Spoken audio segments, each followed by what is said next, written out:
Welcome to the revolution. Welcome to the revolution.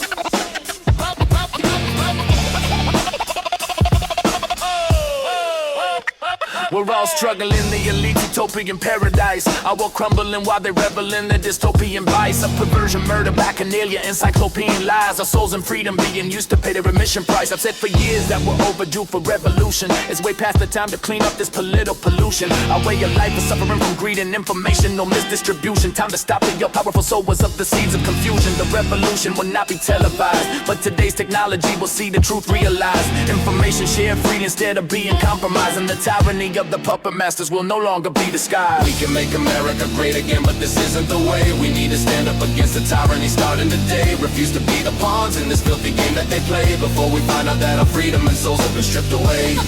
Welcome to the revolution.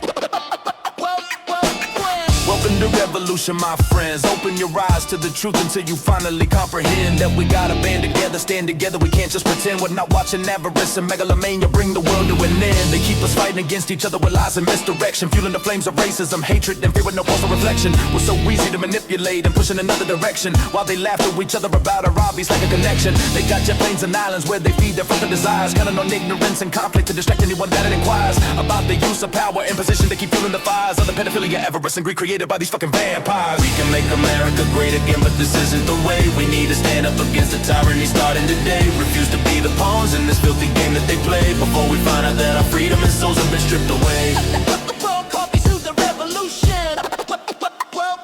They gave us a political leader with 34 felony convictions, painfully obvious dementia and sickening sexual addictions. He's becoming unstoppable, acting on his whims with no restrictions. A demented child in charge that needs a serious eviction. You got your cheeseburger, smartphones, and TikTok, so you turn your blind eye to the obvious insanity and all this slick talk. Let yourself believe you didn't just hear the click of the Glock. Meanwhile, he's doing his best to rule the world before he's thwarted by the tick-tock of the clock. He's out there planting false flags so he can control the world's oil. Has his own army of cowards and racists waging war on American soil. Just waging war on American soil, snatching people off the street, bringing tensions to a boil. No cause or reason except the signal demands of a little Nazi gargoyle. We can make America great again, but this isn't the way. We need to stand up against the tyranny starting today. Refuse to be the pawns in this filthy game that they play, before we find out that our freedom and souls have been stripped away. Make America great again, but this isn't the way. We need to stand up against the tyranny starting today. Refuse to be the pawns in this filthy game that they play, before we find out that our freedom and souls have been stripped away.